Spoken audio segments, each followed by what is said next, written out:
All right, welcome to Justin and Jim's Dumb Gay Shit Show. The shit show started a while ago, and now we're finally going live with it.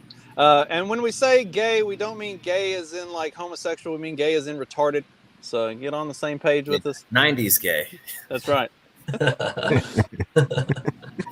Yeah, I was thinking about this just maybe 10 minutes ago about how, everyone's like in the 90s, it was always like, oh, like they're afraid to come out of the closet or something. And I'm looking around at all this gay, like actual gay shit that's been going on lately. I'm like, maybe the closet wasn't such a bad place for some of these people. Like, Jesus Christ, dude. Right. We used to gay people, but all the rest of the letters that came after the LGB. And we used to have good self-respecting gays, and now we get all this like insane bullshit. Can we put them back in the closet? Like, is it possible? Put some of these people back in the closet? Well, Can we stuff them back in lockers? Rights, and they took it all in stride. Oh God! What the fuck is going on in the world? So I was expecting like a stupid little. Wasn't there like a little video that was just unbearable to watch for your last intro? Is that a different? That was when we did this in conjunction with the morning show. I can run some of the morning show. No, don't run the morning show. Okay. No, I was pleasantly surprised. It was just an awful song.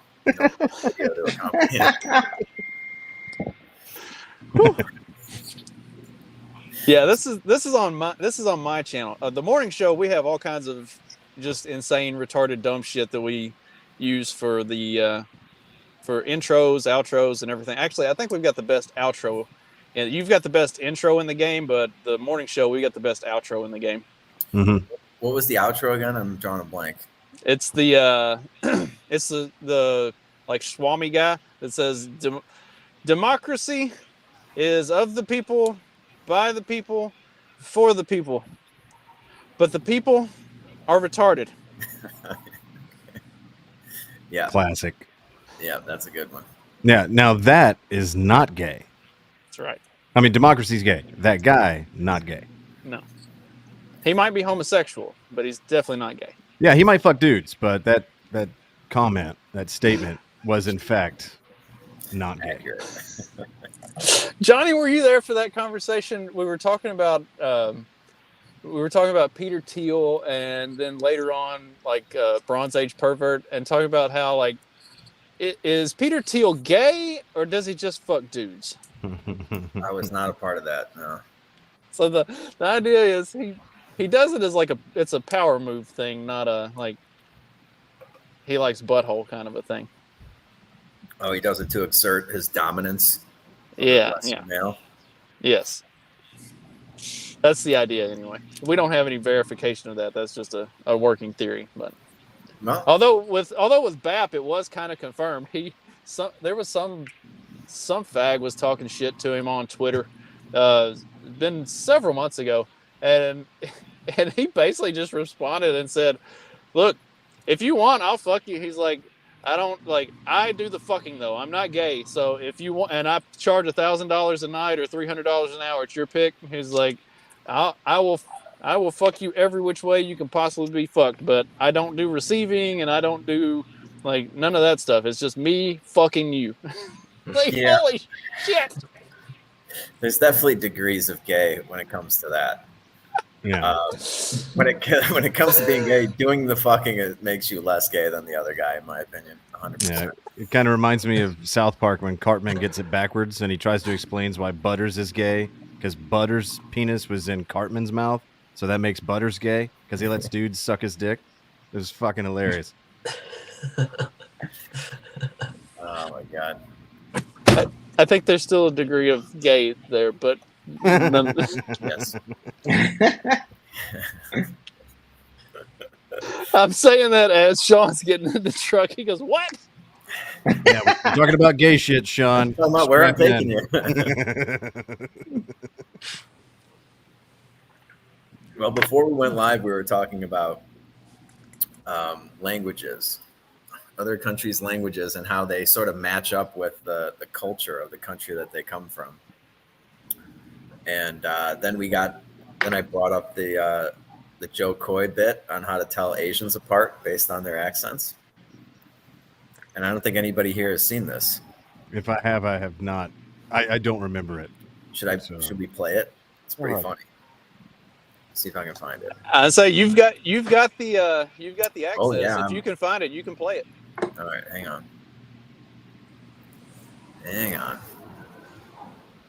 Yeah. While Johnny's looking for this, so my wife discovered the other day that I'm really not a big fan of Asians. That's not my cup of sake.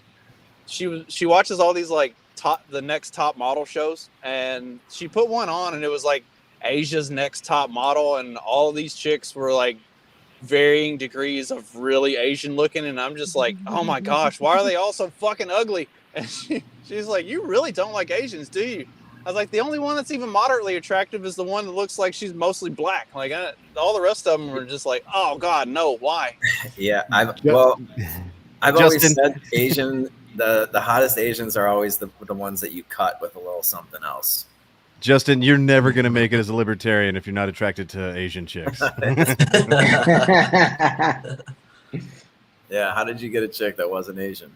But yeah, the really Asian ones that are not, I don't find nearly as attractive as the ones that are like half Asian, half whatever. They're like, there's like certain dogs that you could just breed with anything and they turn out pretty good.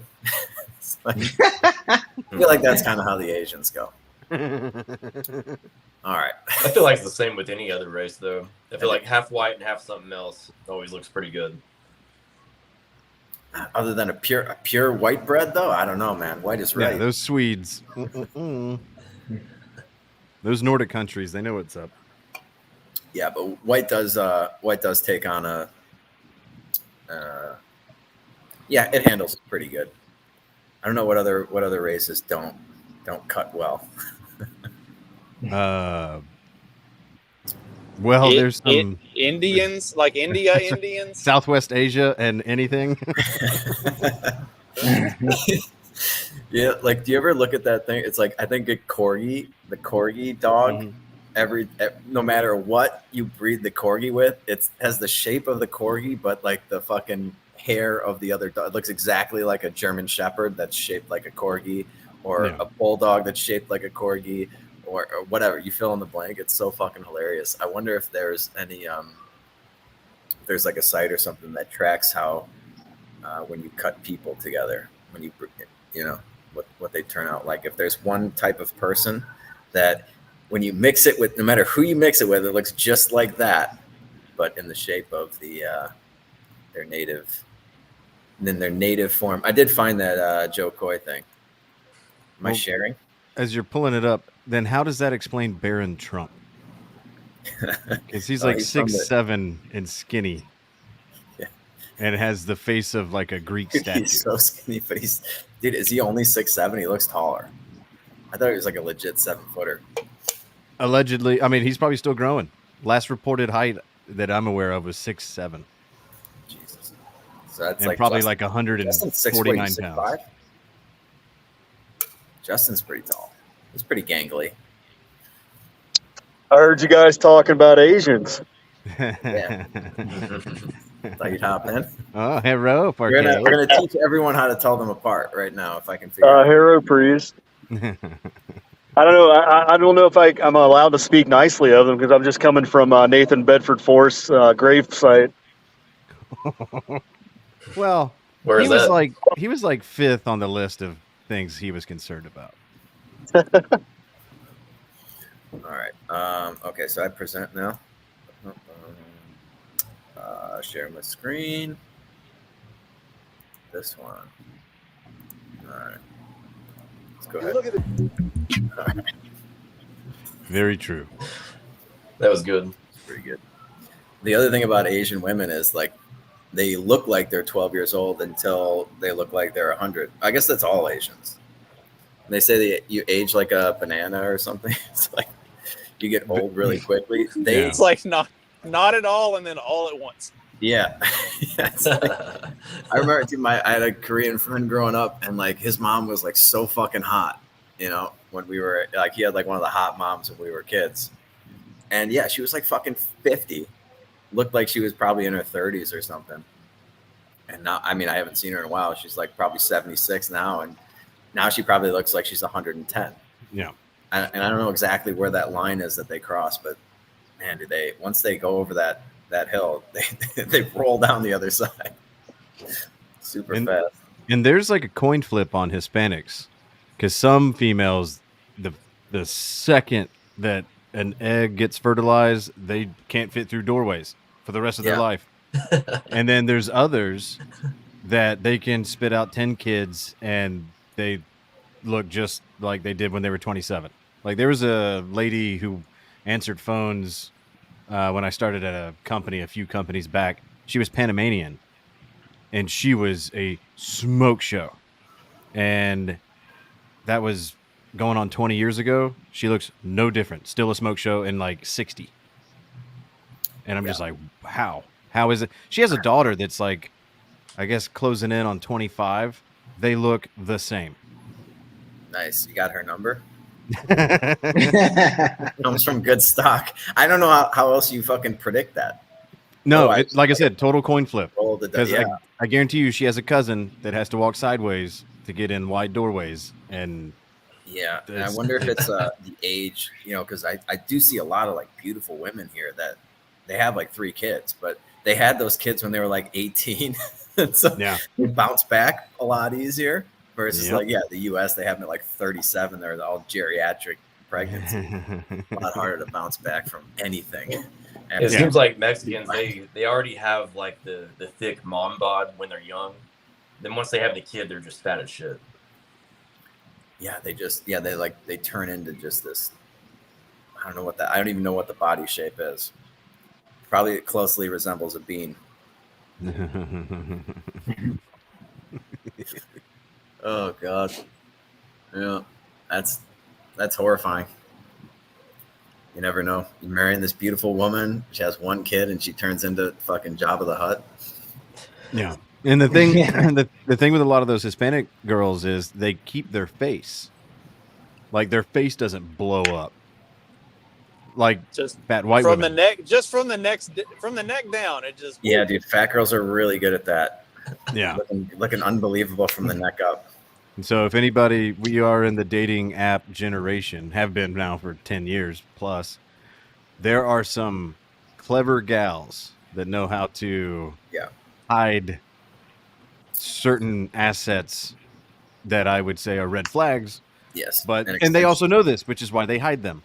Yeah, but it's like a head of a model on the body of a whale, and man, they are out there just tricking dudes. Yeah, right and left. Poor bastards. Yeah, they're always doing it from like a high angle. They do way up here, or shows like their cleavage, right and it kind of looks like they're thick in the right spots, but then they're not. Yeah, I was joking around. I was like, "What the fuck are these women doing with all of these pictures that they're taking of themselves? They must have 100,000 of themselves on the phone, on their phone." And it's like, well, they got to get the right angle. They got to take 500 pictures. They'll pick one of them where it's like, yes, you can't see their fat arms, or like they're hiding this, they're hiding that. They got the perfect angle. Mm-hmm. Or they'll do like, or they'll do like an angle where it's from the back, like coming like up and from the side, so it looks like they've got a really nice ass, but you don't see like all of the front bulge and all of the like excessive ass that just keeps going on forever. Yeah. I watch them on the beach every day, dude. They spend hours doing this, hours out there. They got their friend taking their pictures from different angles, dude. It's like what did you do today? They'll say, I went to the beach, and you're picturing them. Okay, like they put down a towel, they read a book, they listened to some music, they drank a couple glasses of wine or something. No, they went to the beach and they took pictures for 2.5 hours of their ass to try to get the right angle. And you know what? This is a modern phenomenon. It's not just the dating app thing that brought this about. Just remember, it wasn't that long ago before you had to have a camera. Yeah. Disposable was the quickest. And you at least had to wait an hour just to see if those 24 pictures even came out. Right. So unless you have the Polaroid. Well, that's true. I wait like 45 seconds and shake it a few times, but but even at that, those took such shitty quality. These bitches weren't doing the things they're doing today, and not to even go into like the touch-up filters and Snapchat filters and all this shit that makes you look like your eyelashes are 6 inches long and you haven't abused your body in the drive-through the last 15 years. Like it's lies. It's digital lies, man. Dude, Yeah. can you And that's imagine? all AI now too. Can you imagine OnlyFans, but you have to do it with a disposable camera and then like upload it with a scanner? These bitches would be broke. But like I remember buying disposable cameras for spring break, going to the beach, taking pictures inside your pocket. The little winding wheel that clicks. You go to reach in your pocket to grab it in your cargo shorts because it was fucking 2002 and that shit was fucking hot. And you would reach your stupid drunken hand in your pocket that also had like 2 packs of Camel Lights, a disposable camera, 3 lighters because you're going to lose at least 2 of them. And as you're grabbing the camera, you end up taking a picture of the palm of your hand. You pull the camera out, you go click, you're like, fuck, hold on, let me wind it. You miss the shot. You fucking get pissed off. As you're putting it back in your pocket, you take a picture of your nuts. Half the roll would just be pictures of inside your pants. There's none of this bullshit of like seeing immediately like, oh, no, take another one. Oh, no, take another. You'd have to wait a week to get your fucking pictures back just to realize only 6 of them don't look retarded. These kids today. Odds of Justin being wearing cargo shorts as we speak. Oh, dude, fucking 97.8%. It rained today, and I prefer to wear jeans when it rains. But I wore them yesterday. All right, don't call him hillbilly boy for nothing. Well, I'm not gonna lie. I think technically all of my shorts have at least 1 pocket extra than is necessary. If by necessary we're talking 2 fronts and 2 backs, and that's it.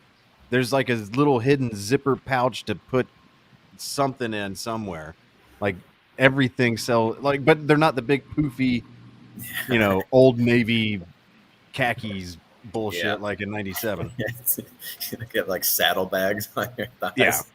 Yeah. I used to wear that in high school. Mm-hmm. Yeah, I actually only have 2 pair of like, the khakis cargo shorts, and I only wear those like around the house and stuff. If I'm actually going out, I do have a couple nice pair of shorts that are stuff that I could wear golfing. I don't ever actually go golfing, but I have the shorts in case I get invited to go golfing, so that I can actually like show up at the golf course and not get run off. That's good. Yeah, special occasions. Oh god. Well, like even pants now, even fucking like yoga pants. Remember when those were just like leggings with no pockets? Now even those have pockets for cell phones, and it's like, yeah, but it's like body forming. So it's like, why have any pockets? Because it's gonna look like you got a tumor on your fucking hip. Yeah. But they've got hidden pockets in everything now. You can't buy anything in no pocket.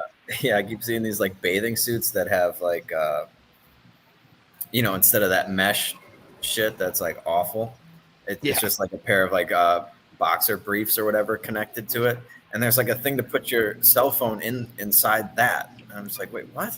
Nut cancer. Into the pool. You need to inject that right into you. Well, people can't separate themselves from their phones anymore, so there's got to be pockets and everything. Yeah. Mm-hmm. Yeah, I did a little rant about that today for the Substack actually. Yeah, I saw that popped up, but I was gonna check that out tomorrow when I'm recovering from today. Driving me absolutely crazy, and I'm becoming more sensitive to it. It's starting to piss me off more and more. Like the more I see people using their phones in inappropriate situations, it's like, put the fucking thing down. Yeah, you're on the beach. You don't need your phone. Everyone just needs to do a darkness retreat like Aaron Rodgers. That shit was wild. Did anybody else in here watch what was it? 2 hours or hour and a half, whatever it was. I Tucker. watched a lot of it, but I don't remember that part. I must have stopped it early. It was fairly late. It was like at least 3/4, if not like near the end of the podcast. But he's talking about his darkness retreat, and it was 5 days, 4 nights in a room with total darkness that he could have left at any time. But it was like a personal goal. He had no concept of time other than the one time a day that they would slide food through like a rotating thing in the door so no light got in. And he would have to feel his way over to the food and like smell it and like be like, okay, that's a fucking apple, and like grab something else, be like, oh, that's spaghetti. I need Yeah, silverware for that. Pitch Yeah, so dark. put your Like, hand like in your feel his soup. way into the bathroom. Yeah. as Oh, well. he Give even him, said, like, "Oh, 5 that's minutes to soup." get to the bathroom. Yeah, 5 minutes to get to the bathroom. I just imagine when you turn the lights on, that place is probably looks like downtown San Francisco as soon as you turn on the fucking light Yeah. from after any time spent. Yeah, Yeah, I I mean, must it's solitary confinement. He basically tortured himself for 5 days. in pure black, Yeah. like Yeah, darkness. pitch dark. Crazy. Yeah. And he Can't said, see like, anything. when you're in pure black long enough, and really it doesn't even take that long, you start hallucinating. Like shit that you see when your eyes are closed, you see when your eyes are open. And I can attest to this. Like, I used to take photography because I was a faggy art major in college. And when you go into the dark room where you develop your film, I mean, it's pure black. Like, if there's any light whatsoever that comes in, you're destroying all of your film. And so you'd go in there and you'd wait, and it's also the chemicals that you use to expose photos. But you would get high and you would like just fucking see wild shit, eyes wide open, can't see anything, no depth perception, and your brain would just like start doing wild shit. And that wasn't like 4 days in; that was like 4 minutes in. So I can't imagine. It sounds like the weightless water tanks that people do. Yeah, the float tanks. Sensory Yeah, float deprivation. tanks. Yeah. Yeah, I don't want to do that. That would freak me out. Mm-mm. I don't like being just left alone with my own thoughts for like 30 minutes. No, I call that sleep. Yeah, which I'm not very good at. This all sounds amazing. I feel like I need to do this. Yeah, well, that's because you're running around like fucking Brady Bunch house. You got 10 kids and all that shit. Telling me I could go 5 days and 4 nights without having to deal with anybody and just sit in a dark room in total silence? Fuck yeah, sign me up. He's selling this as something he wants to do, but deep down he knows, Justin, I will email you some blueprints and plans on how to build a dark room, like up to like photo development standards, which is the same as what Rogers was in. Absolute darkness, no light whatsoever. And you will go in at once and go, what am I doing? This is perfect for when the kids fuck up. I can put them in the hole. And it's immediately going to be used. Like, you're going to insert like a thing where you can slide in food. There's a bucket in the corner. Don't knock it over. And yeah, that's going to be your fucking corporal punishment to your kid. I agree, Justin. You should do a darkness retreat. Sean's going to fucking kill me. He'll survive. He's a tough kid, and if he's not, we'll get him there. All right, that's another day. 250 by the end of the year, he goes in the hole. There you go. So, Justin, you got 6 months to build this dark room. And make it to where the whole floor is a scale. That way you can keep him in there until the scale tells him when he can come out. Hell yeah. If he helps you build it, that might actually get him into shape too. Mm-hmm. Some construction. So he went with. I played basketball last night, and he went with me, and he got in and played a little bit, but not enough. I think I'm going to start doing that regularly. The guys that I used to play with play on Mondays and Thursdays, so as my like schedule rotates, where I'm either off on Mondays or Thursdays, I think I'm going to start doing that like weekly, and drag him along with me and make him play consistently more and more until we like run some of this off of him. It's a good way of doing it. Yeah, like sports and activities. I never like to. I was like, oh, I'm going for a run. Like, talk about gay. That is fucking gay, dude. Just running to run. I can't do that. But yeah, if I'm playing basketball or football or something, I can get into that. Yeah. So that's really the only way to do cardio because, yeah, like you said, jogging is just like you just get in your mind too much and you just think about it It's very way gay. too much. Yeah. So consensus is dark retreat, gay. Turning it into a hole for punishment, not gay. Yes. Justin, can you dunk at 6'5"? You better be able to dunk, dude.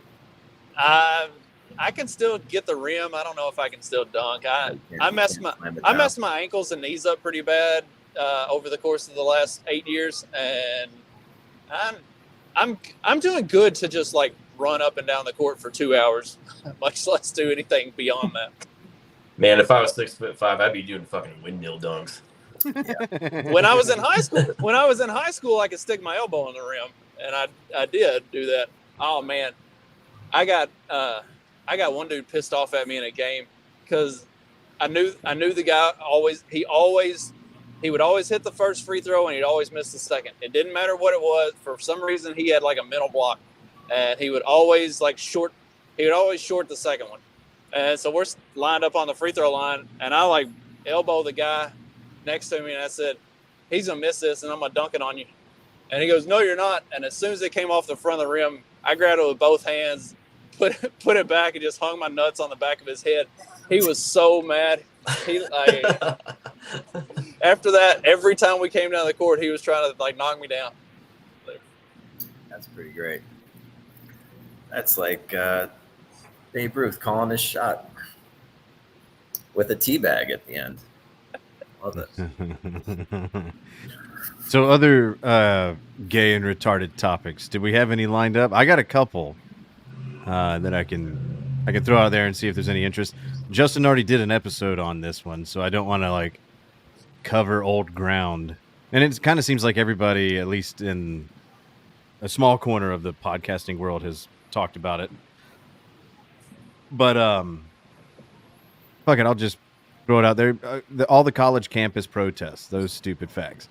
The pro-Palestine, protesters, that is gay. I think we can all agree that the people in that group, fuck the reasons, fuck the cause, those protesters, de facto gay. You got to be gay before you can do the protest. About 90% of them, yeah.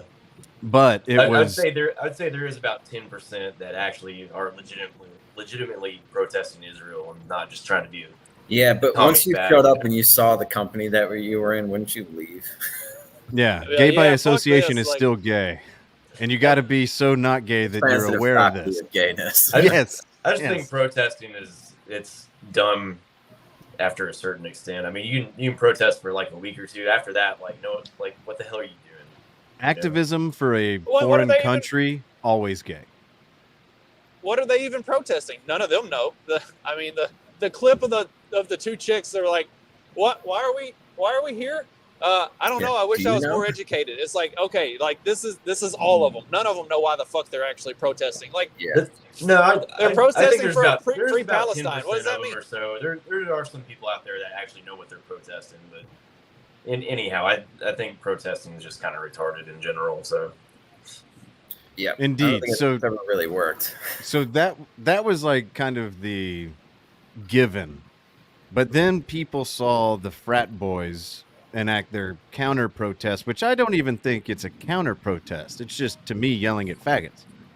But the frat guys come out and they do their bro test, and then there were people saying, "Look at these goyim, sacrificing themselves publicly for Israel." And I was just like, that is such the wrong take. That take in itself is gay as fuck. And I've got friends of mine, internet friends anyway, that have made this, and I have lost respect for them. Not fully, but everything chips away a little bit. Everything adds up a little bit. That's a negative. That's a fucking demerit as far as how I perceive their other thoughts and opinions, because that is some fucking gay ass shit to go, "Oh, they're pro-Israel goyim," and I'm like, no. Tell me you've never been the guy that does a keg stand at a party and goes and hits on the hot girl in college just because you don't give a fuck. That's their mindset. They're not educated. They don't have a thought in their fucking head other than, let's go yell at fags. Were you a frat guy, Jim? Because you definitely got the demeanor for it if you weren't. No, I wasn't. I was not. What is it? Recruited, pledged, whatever the fuck. Yeah. There were a couple of frats that wanted me to join, and I was like, no, I'm a GDI. I'm going to stay a GDI, and I'm not. I don't want to join any frat because I want to have the freedom to go to all the frat parties and not pay any of the dues. So that's what I did. I was friends with frat guys. I was friends with nerdy art kids. I was friends with the hippies. I was friends with the jocks. and I didn't owe any of them dues, and that's the way I wanted to keep it. So I was a goddamn independent, a GDI. What does GDI stand for? Goddamn independent. Yeah, the frat guys hate goddamn independence. If they come up to you and they find out that you're not only not in that frat, but you're not like in any frat, they will kick your ass and like throw you out. Frats were so gay. Well, and that was another thing is like I would go to these parties and I would watch the upperclassmen like just go right up to pledges and immediately start quizzing them after they've just gotten them like blackout drunk, and I'm like, that's the gayest way to do drunk things. Yeah. Yeah. And so I'm like, I'm glad I don't have to be do abused. that. Just like, yeah, no, I don't. Who is the 36th chapter president? And it's like, what? And they're like, get the fuck out. Yeah, we didn't. I'm glad we didn't do that kind of shit. Like I didn't join a fraternity until later on in college, and like I was very selective about the one that I picked because I wasn't down for that kind of dumb bullshit. Like, well, the one that I got in was Kappa Sigs were good. Like we didn't do any of that. We didn't do any of that stuff. You had to like take a test for your pledge whenever you were like graduating from your pledge class to become a brother, but nobody was like quizzing you or anything. Like if anybody was quizzing you, it was like in a actual like studying for the test to make sure that you pass so that you like don't get kicked out kind of thing. Like nobody did any, and we didn't do the hazing stuff or any of that stuff. I was like I'm 21 years old. Like I'm not getting fucking hazed. I will straight up beat somebody's ass. And the guy who like, no, we don't do that. He's like, that's not the kind of shit we do. Our frat actually spent more time sneaking into other frat parties and stealing their girlfriends. There were actually a couple guys in the frat that were like blacklisted from every other party. It was like, those guys are not allowed in here because they're going to take your girlfriends home with them. Yeah. And that's what I like doing. I stole some of their girlfriends. They stole some of mine. It all came out even because none of us married any of them. But like for me, it was just like I had friends in different frats, and some of those frats like were not allowed to like, they were like forbidden from being seen in public. Like, no, you got to stay with the frat brothers. You can't be over there. The KAs can't be over there with the fucking Kappa Sigs, and you know, you got to date AO Pi chicks. You can't date, you know, Zetas. And I'm like, I can fuck all ya, and I can drink with everybody. So fuck these And rules. I don't have to learn the Greek alphabet. So all I would do is like, we would go to the bars. Everybody would be at the bars. And if I saw a buddy of mine, I'd go up to him. I'd be cool with him. Hey, dude, let's do a shot. All right. And then, you know, if they were like, oh, hey, we're heading back to the house for, you know, we're having a band come play. You should come by. All right, I will. And vice versa. Oh, we're going to a house party. It's a Kappa Sig party. Like, dude, you should totally come. I'm like, do you think they would give a shit? He's like, just no. Like, just come and get wasted on a bunch of free beer. I'm like, yeah, can do. And then after that, I leave with one of their girls. I never come back because I'm not in their frat. And yeah, that's how I did college. Rest is history. Who had girlfriends in college? A lot of people where I went, Really? and all of them cheated on everybody. Yeah, like Yeah, what was the point? I had a girlfriend in college. Every girl I dated, well, every girl I ever dated in college, I only dated because they forced that upon me because they didn't want to be seen as a hoe. But every single one of them would end up fucking going out to a bar one night when like, no, I can't go out on a Wednesday night. I actually have shit to do. And they're like, all right. And then I just knew that they were going to go hook up, and they would. And then we were done. And I'm like, see, you're the same hoe that you've been the whole time. You're a dirty goddamn whore. I had a Harrison girlfriend, Butker was but right. Not until later in college. Yes. Say that again? I said I had a girlfriend, but not until later in college. I definitely did my share of getting around. Yeah, once you're like getting close to graduating or doing like post grad shit, then yeah, then you're fine. But when you're freshman, sophomore, and even first semester, junior year, people are just wanting to fuck. Like they're wanting to fuck, and then they're wanting to not cross paths with you. So why? Like I said, the only girlfriends I had in college were all ones that just didn't want to be perceived as the hoe that they were. And it's like, we're in college. Everybody's a hoe. What the fuck are you thinking? Dude, what is going on in college now? What do you think these kids are doing. A lot of texting. Could you imagine? A lot of. Imagine if you had Tinder in college? I My had cousins Tinder are in college right now. One just graduated. I had Tinder in college. It was called Catch The up with Bar. You would just go and be like, "Oh, that chick looks hot. Oh, she looks at me. I'm gonna go over there and strike up a conversation. And if she's into it, then everything's gonna take care of itself. And if she was looking at the dude like right here behind me, I'm gonna get laughed at, and then I'm just gonna walk to another fucking bar, like Where did you go to school again? Georgia Southern down in South Georgia, where we were surrounded by cotton fields. We were only like 25, 30 minutes from Savannah and like 45 minutes from the beach. And so, like, if there was a girl you actually liked, you would get a hotel in historic Savannah and go eat on River Street and then go right next door to a bar, do Jaeger bombs, and then take her back to the hotel. And that was the sounded really fanciest. classy and nice until you hit the Jaeger bombs. It was 2002, dude. Jaeger bombs were the shit. Jaeger bombs. Jaeger bomb. But no, you would. Well, Georgia Southern was a party school. It was like, but before I even got there, it was like top 5 party school and Playboy's top 100 party schools of America, and it was a 1AA school. Like, it was super small, like less than 10,000 kids, and everybody went there because it was like in the middle of nowhere. It was all Atlanta suburban kids that didn't want to go to UGA because that's only 30 minutes from my house now. Georgia Tech, nobody was smart enough, and if you were boring. And then all the other schools were like just too close. They were like, you could go there on lunch break and check in on your kids.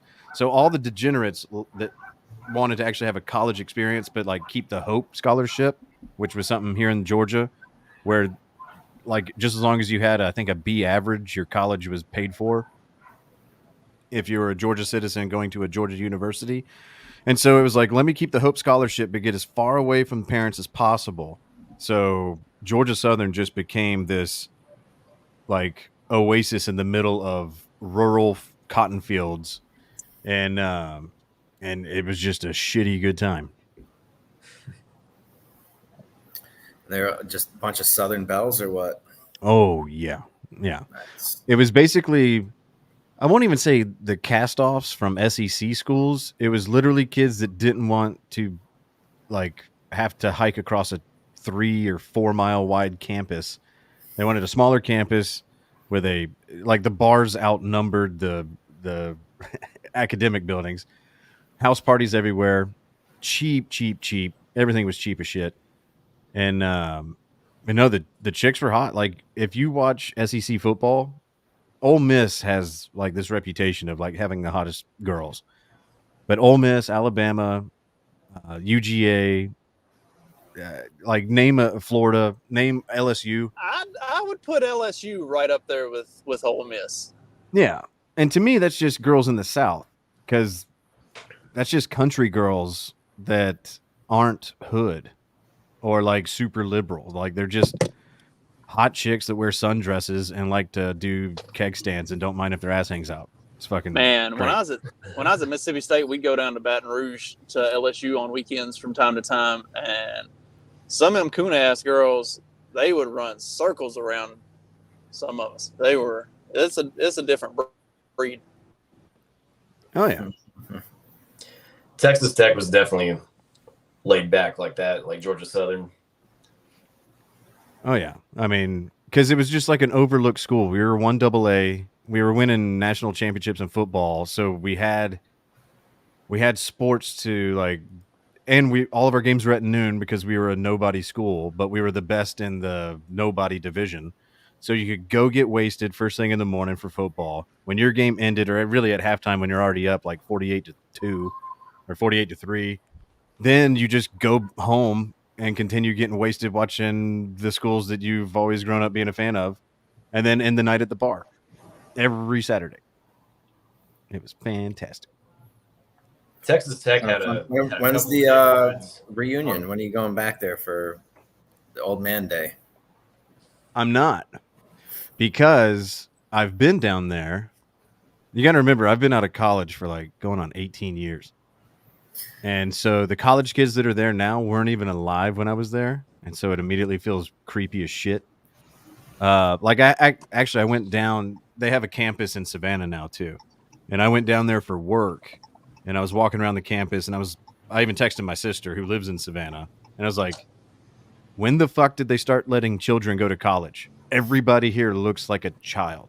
And she's like, yeah, that's a sign you're old now. Welcome to the fucking club. And I was like, dude, I can't. Like, Yeah, 18 to like what? How old are you? 18 to like 18 to 22? 20, 18 to 24 if they're down there for post grad. And Yeah, 24. Okay. like I at don't the even- oldest. At the oldest. I don't even have my fraternity to go back and visit. They ended up getting kicked off campus a few years after I graduated because they stole the letters off of several other fraternity buildings. Nice. Well, yeah, any good frat's going to be something that is just a fleeting memory because they're going to be off campus and then they're just going to get relegated to like, oh, we don't have the membership. We got to shut it down. Yeah, That's pretty much what happened. Oh God. Did Forrest's mommy go to college? Because if so, I'd be curious to hear what her college experience was like. If she's saying that it sounds like she didn't fuck with frats. Frat So boys. Yeah. That's there was just bullet to dodge. Congratulations, Forrest there mommy. was just something about Southern universities that you couldn't get away from frat guys, because like the ratio of like frat guys to goddamn independents was almost 50-50 if you were at a small enough school. Like you just had to end up encountering them. Like to not encounter them meant you never went to the bars. And if you're going to go to the bars and your objective was not to get in a fight with like 12 douchebags, you had to figure out a way to survive with them and like befriend them in a way. Buying them shots and flattering them always helped. And then they would go wrestle their boys and you would just like pocket one of their girls. It was a proven tactic that I worked kind of time and regret time again. not rushing to frat. I mean, I was kind of part of a fraternity. It was called Saddle Tramps at Texas Tech, which is actually an organization that outdates all the fraternities too. But it was more closely associated with the university. We were kind of like university representatives in a way, and so we were technically part of the cheer squad too. So we. God, this every word that comes out of your mouth is gayer than the one before. I know cheer squad sounds gay, but no, it's like we weren't like cheerleaders. That's not true. Aren't you holding these chicks up by their ass? That's not gay. No, those male cheerleaders are getting more ass than anybody else on campus. Like as far as like quality of ass and quantity combined in a metric, they are actually crushing it. But they have to like go through the humiliation ritual in front of the entire student body at least once a week. Yeah, and that's the price you got to pay to, do Yeah, that. one of my do what you fraternity gotta do, brothers was the mascot, and then two of them were guys on the cheerleading squad. So like the cheerleading squad just rotated through all of our parties all the time, and we rotated through all of the cheerleading squad. Now the mascot is actually the way to go, because even though your identity is hidden from the people who don't know, all you got to do is just like, oh yeah, by the way, I'm whatever the name of the mascot is. Yeah, And then so you're instantly one person getting from our asked. organization got to be the mascot, so that was part of it. But Saddle Tramps originally they were cowhands originally, sort of, and so then it turned into like a charity like service organization. And so I mean it's kind of hard to explain everything that we did, but we'd go to the football games. We'd have cowbells, so we'd bring our cowbells, but we're kind of dressed like frat guys in a way. Like collared shirt and slacks and like nice boots or shoes. Some Perry's. It kind of felt like a fraternity, but we weren't like, it wasn't Or like the Sperry's. fraternities that have like rivalries with each other. Like I had friends that were in a fraternity, and I was like a friend of the fraternity. But I wish I had joined an actual fraternity instead of Saddle Tramps, because Saddle Tramps was highly political. That was kind of the catch to it, and there was like our chancellor at the time, he was a Saddle Tramp, and there was like several politicians who were former Saddle Tramps. So it was it was kind of a gateway to politics in some ways. Sounds like debate club with extra steps. Well, if you guys had saddles, you guys would be more equipped to take on a Blizzo-looking chick like that Mississippi frat did.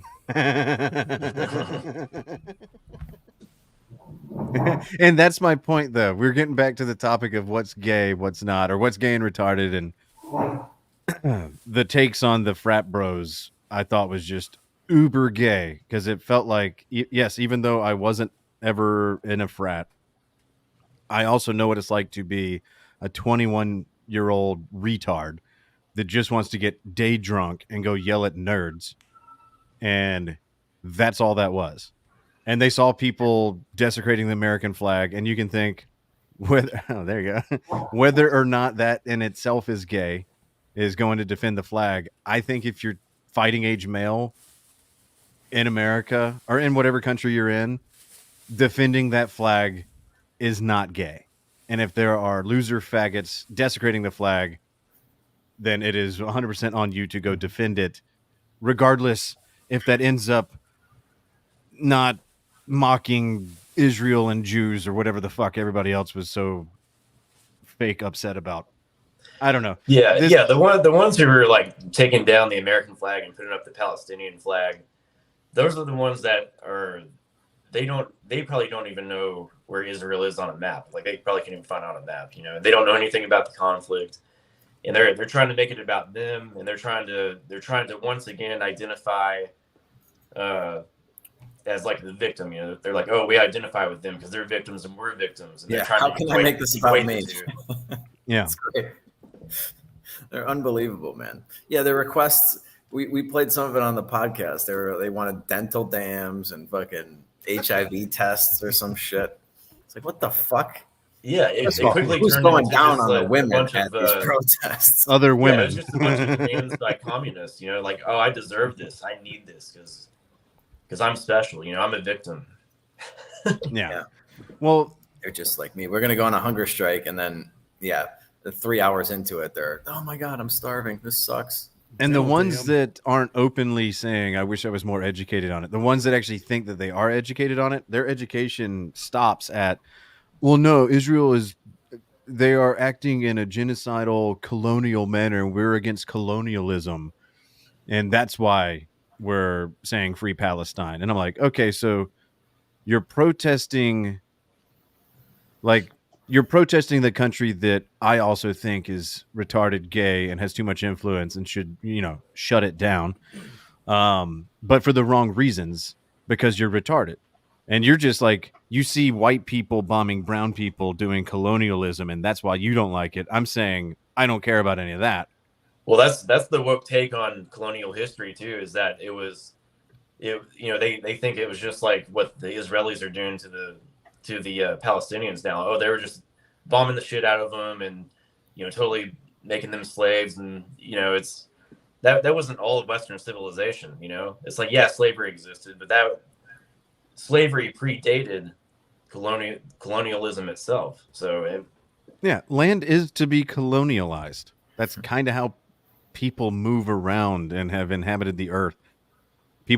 Cultures bump up to other cultures, and then they fight it out, and then whoever has superior firepower ends up winning and dominating the land and trying to establish their culture as the superior one. That's just human. I think they try to equate the Palestinians with the American Indians, which is totally wrong too. Because the American Indians were perfectly capable of fighting, and a lot of times they were on the winning side of those battles. Until Sam Colt came along. Yeah. Until Sam Colt came along. Yeah. Well, not only that, the whole fucking myth that the Indian is a noble warrior, that we're all sitting here in America living in peace and harmony, just smoking peace pipes and allowing the buffalo to peacefully graze as they were in their wigwam, is fucking horseshit. They were destroying each other at every chance that they felt that they needed to. There was a drought in this area, they would fucking go to this area and fight, kill, rape women, do all the things that humans are biologically predisposed to do, because they're not any different or special. Well, they were very thing. high time preference, which is tribalistic mindset. That Yeah. whole myth of, oh, they used every part of the animal. I'm like, there's like documented like history and evidence of them like driving bison off of cliffs. Mm-hmm. Yeah, that was the Comanches in particular. Yeah, they would drive a whole herd of buffalo over a cliff, and that was an effective way of killing them. But they would kill like dozens of them, you know. Yeah, the earth is plentiful. We only need a few. Kill the rest. The earth will make a way. We'll we'll do a fucking Yeah, rain dance. I And mean, not to sacrifice the say that they killed firstborn. them all, but you know, No, but they were barbaric as all humans at some exactly, time yeah. were. And they weren't one nation. They weren't like a No. confederation, you know. Like No. there were confederations that existed, but they were very regional. Mm-hmm. But yeah, they warred with each other, and they didn't do anything to white people that they wouldn't do to other Indian tribes, and those were horrific things, like burn people alive, dismember them. Yeah, dude, cut the their nuts off. Powhatans, for example, that's the one everyone loves, the Pocahontas story. But the Powhatan tribe, those guys were fucking brutal. Yeah. One of the dumbest stories I saw right after the October 7th deal, and I don't even know what media company it was. You know, it was something on YouTube, but it was like some woke black guy trying to compare the 1622 massacre, which is when the Powhatans went and raided the colonists in Jamestown, and at that time, the population of the Jamestown area in those plantations was only 1,200 people, and they ended up killing about 347 of them. And so he was trying to compare that to what Hamas did to Israel, and how Israel, you know, because Israel, they do brutalize the shit out of Palestinians, but that was not what was going on with the colonists and the Powhatans. And the colonists, for one, were way outnumbered by them, and they could have wiped them out completely. And that's probably what happened to the people who settled in Roanoke in North Carolina, the old Roanoke colony. No one knows what happened to them. They either starved to death or they all got massacred by Indians. Well, no, there's also, that might have happened too, but there is also some evidence that maybe some of them assimilated into the tribes because they were finding like blue-eyed Native Americans when like other people Dances came in. with wolves. Yeah, it could have been all three. You know, I mean, Yeah. it could have been a mix of a famine, and then maybe they got attacked, and some of them got taken as slaves, which is what every Indian tribe did. They took people captive, and they either made them slaves, or the women they would take and breed with them, and which was beneficial for genetic variability. Speaking of Yeah. slaves, the Trail of Tears here. This is our hockey jersey for our hockey team. We're the Cold Hickories. But dude, the all the Indians on the Trail of Tears, they had African slaves too.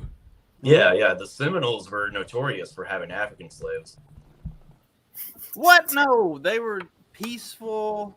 Casino owners. Live and let live. You know, They were noble warriors. We've Listen, we already Obvious. debunked that. Yeah. They just have a really great PR team. They're really good at football. Yeah, that video that I saw of that guy trying to compare the Palestinians with the American Indians, I was like, dude, you're ridiculous, man. That's just not how it was at all. The Israelis completely dominate the Palestinians. They don't give them any rights. They don't let them have their own territory. They're completely under their control. It wasn't that way with the colonists and the Indians. They were separate societies completely. Yeah. So we can establish the Israel-Gaza protest gay. Frat boys, not tools of Israel, thinking that they are, that's gay. Indians being a noble warrior, that's also gay. All right, so Yeah. if you I just would hit say- tic I tac, would say the frat boys making fun of the Palestinian protesters, the least gay thing frat boys have ever done. Put it that way. fucking, where's the gavel? And, All right, done. We have made a ruling. I would like to add a one gay thing to the list because I think it's not gay to be a goddamn independent, but having a name for that is gay. Well, the name is given to the goddamn independents by the frat boys. Okay. I was going to. It is not a self-identifying term. It was what they would always end up calling me, and I'm like, yeah, so okay. it all comes back to frat boys being gay. I think. Yeah. all roads lead- Homoerotic tendencies and frat guys go together quite well. But in this one instance where they were yelling at fat Lizzo fucking black chicks and Hilarious. the Palestinian protesters, very much not gay. Yeah. All right. What's the next topic? I was gonna say, have I ever told y'all about my actual gay fraternity brother? Is he in the room with us now? No. Okay. So, He's on the Roseanne couch. Hey, by the way, I really want to spruce up the place. It's looking a little drab. so all the other rednecks, I mean, my entire fraternity was rednecks. So I'm talking about my variety of redneck, like the very redneck. We were all hanging out at me and my roommate's house, and they were drunk as shit. And I was like, I got to do something with these motherfuckers. They're going to drive me nuts. And so I just start texting like everybody in the fraternity. I'm like, what's going on tonight? And our gay fraternity brother texts me back, and he's like, there's a drama club party at the Commons. I was like, load up, boys. We heading to the Commons. And they're like, we're not going to some drama club party. All the gay guys there. I said, look, you've never been to a drama club party, so you don't understand how this goes. I said, right now, there are a bunch of gay dudes that do not give a single solitary shit about any of your redneck asses. There are also a bunch of straight girls that are probably half naked and are not getting any attention paid to them. So get in the fucking truck. We're going to the 100%, dude. People are always like, oh, you're so homophobic. I'm like, no, I love the gays. It's more chicks for me. Johnny, was the Artful Dodger around when you went to JMU? I don't That think was so. what we considered our gay bar. Wait, yeah, wait, that does sound. It was in Court Square. Dude, I used to clean up there. Okay, so Johnny, Not dudes, of course. JMU was the same level as Georgia Southern. Like, not even, I don't think in the same division, but like 1AA, not like UGA level or like Tennessee or LSU level, but like one step below that, right where JMU was just like a few years ago. Yeah. So that would be the comparable comparison. Is like the school I went to was similar to the school you went to. Okay. As far as size, anyway. That's Murray. That's Murray as well. That's how Murray was. Yeah. Yeah. I was just like, yeah, I know. The other thing that gay guys do is they elicit degenerate behavior from women. It's actually kind of disgusting. Like, if your girl's like, oh, I'm going out with some gay dude, like, dude, do not let them do that. So gross. Where are they going? They'll be like fucking touching dudes' dicks and shit because the gay guys encourage it. Yeah, they'll be sharing dildos in no time. Yeah, because they're fucking degenerates and they like encourage it's it. science. I mean, yeah, like I've seen it with my own 2 eyes. I'm in the gayest place in Mexico right now. Like, that's what they fucking do. Why Johnny doesn't button his shirt up? Yeah. I got. Oh, when girls think that there's like zero chance of getting sexually assaulted, they go fucking apeshit. Yeah, it's wild. You will become immediately disappointed. You're like, oh, that's a nice girl. Oh no, she's a fucking dirty whore. Yeah. She just has to go out one night with some gay dude, and she's like rubbing on some fucking gay dude's cock. Yeah, I've seen it. There used to be a strip club here in Atlanta. I forget the name of it. Fuck. If it closed down years ago because it was just instant conflict. It was one big strip club where one side you had female strippers and on the other side you had male strippers. Sounds like a good idea maybe on paper, but in practice it is the worst idea that's ever been conceived. And obviously a man came up with this because it's like, what would be better than dudes who want to go see, strippers and their old ladies won't let them. Well, now they can come and see, what they want to see. So one side you had nothing but gay dudes and housewives getting fucking sweaty, pimpled up dicks slapped all over their fucking forehead. And then on the other side, you had the most raggedy ass fucking strippers because it was a shitty strip club. Because the guys were constantly peeking over on the other side to see what their ladies were up to, making sure that they weren't, misbehaving. Yeah. And so the girls were just like, fuck this. I'm going in the back and doing blow. And like, I'm going to suck some dude off to make some money. It was horrible. But there was one night. What did they charge, Jim? What was So I the was cover? so I was friends with the head security guy. Cover was a Budweiser. You just had to give it to the bouncer. Pretty much. So I was friends with the head security guy. He was brothers with like my best friend at the time. And the guy who owned that strip club owned like 5 others in Atlanta. So wherever he worked that night for that weekend, we would just bounce around and just go wherever the fuck he was. So whenever he was at this place, we would go and just watch dudes like personal lives get fucking destroyed because husbands would be on one side like acting good in a strip club because literally you could just walk around the front and see into the room. It was just one big open room, female strippers, one big open room, male strippers. Like smoking or non. Yeah, exactly. It's an open floor plan, they call it. And so all the guys were on their best behavior because they didn't want their wives rushing in there and scratching up, clawing up a hoe. But when the guys would peek around, these wives would be going fucking buck wild, letting dudes just like rape their face on stage. And some of the funniest shit I've ever seen in my life is watching guys like entire fucking hopes and dreams just collapse because it's like, that's what you get, dude. These Viagra'd up fucking steroided, like just fucking animals are going to face fuck your wife on stage in front of people in public. Like that's what they're gonna do. And you're over here being a good boy because you don't want to get in trouble by them.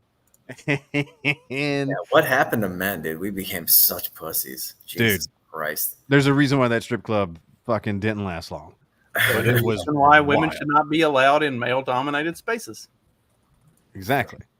Allowing females. Woman on this. Forest Mommy, chime in. Longhouse, the strip club. Yeah, allowing females to strip clubs. Gay as fuck. Dude with a fucking injected. Taking your wife to a strip club is definitely gay. Yeah. I don't know why. Like, what is that impulse? What could possibly a male strip club at that? Yeah. Now I've gone to traditional strip clubs with females, and it was some of the most fun I've ever fucking had. That is fun. But what you're describing is like basically having like an open marriage. Mm-hmm. It sounds like an open marriage to me. It's like, yeah, it sounds really good in theory. It's like, oh yeah, I can fuck any chick I want. And then it's a lot harder for you to fuck the chicks than it is for your wife to go get fucking dick down like 10 times a week. I had a buddy of mine almost fight 2 male strippers because his wife was on the other side. And they fucking did some cowboy, leg toss, flip around, and they dude, imagine getting your ass kicked by 2 naked guys. Yeah, that's what was going to happen, and then security was going to finish him off. Yeah, and so like this one stripper tries to do like a leg kick over her head, and his dick just, and she fell out of her chair, and my buddy saw that, and he just sprinted over there and just shoved the male stripper as hard as he could into like a total crowd of like bachelorette party. Security came in, fucking like, oh what the fuck? His life almost fucking caved in, but his wife was like, "That was aggressive." that stripper was aggressive. You should, he should be reprimanded. Yeah, and I'm like, yeah, let's just get the fuck out of here. Waffle House right now. God damn it, dude. How many of you guys are married right now? Justin, couple, like, Ariel. Anybody else? That's it. Did your wives? Okay. Did your wives have bachelorette parties? No. Not they better not. Go like strip clubs, right? They're just like not that I know of. At least they went to a bar, and like my sister and aunt was with her. So there you go. Yeah, you got to put somebody in there to keep things fucking civil. Yeah, my ex, they had like some sort of a party. And it was her, like all of her sisters and some of her friends. Like it wasn't anything crazy. Like a decent thing. Yeah, dude. If I was marrying a chick and she was like insisting on having like a fucking degenerate bachelor, like to me you might as well ask me for a fucking. It's like the prenup situation, but in reverse. You know what I mean? Like you ask them for a fucking prenup, or they ask you for a prenup or whatever, and you're like, "No, that's a deal breaker." It's like, dude, you asked me to be able to go to a fucking strip club and have some dude fucking smack his cock across your face. I'm not marrying you. Like, you're not the woman I want. I need a chick with some prenup clarity. I think the most degenerate stuff they did was, oh look, it's a penis straw in my cocktail. Yeah. Oh my God, I'm wearing a penis gummy hat. Bears or whatever. I would eat those things. I love gummy bears. All right, everybody. Everybody, we're mailing Johnny penis-shaped candies from here on out. Excellent. He's got to eat them on the podcast. As long as they're gummies. Yeah. It's They like gotta in- have. They gotta have I like seeds. it. I don't want any chewy. hard dicks in my mouth. I want them soft. in the office when Andy goes to the bachelorette party of his fiance. No, not of his fiance's friend. And there's like penis gummy bears and actual gummy bears, and he just likes the penises more. Well, yeah, what color were they? They the green ones?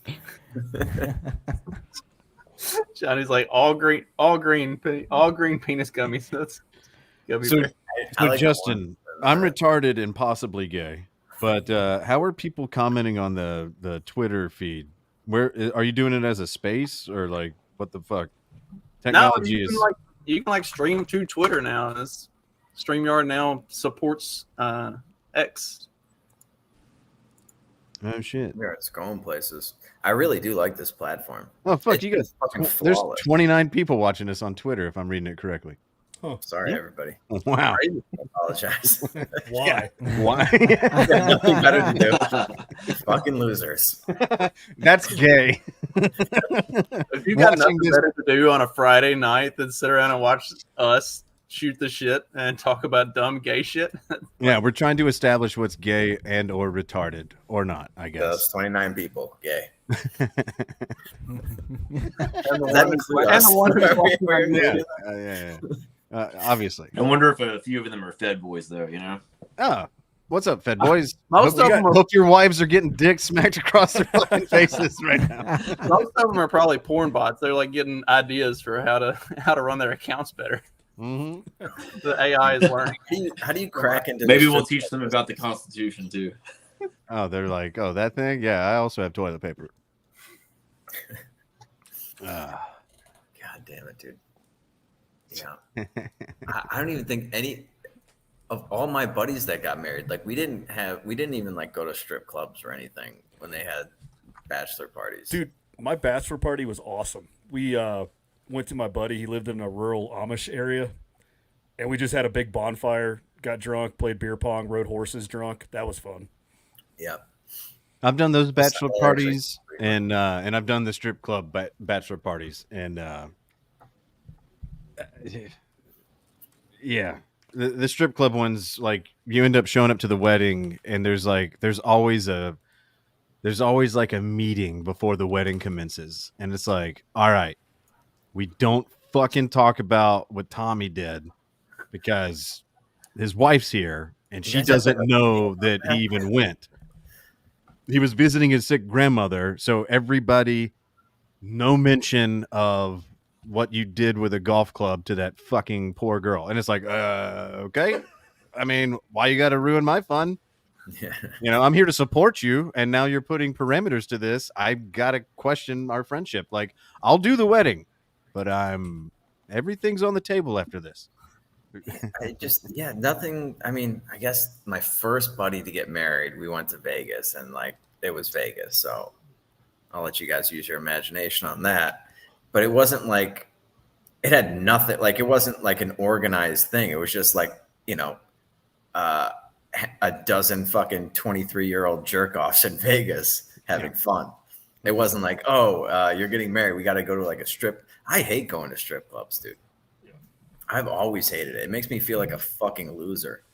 Yeah. Now I won't go, and I haven't gone in years. But there was a run there. Like I said, when my buddy's brother ran security for like 5 or 6 strip clubs in Atlanta. There's so many strip clubs in Atlanta. It's like the strip club capital of the South or whatever. Tip drill. Our big little night in Saddle Tramps, we take our pledges. What is it? How much is like a lap dances with inflation?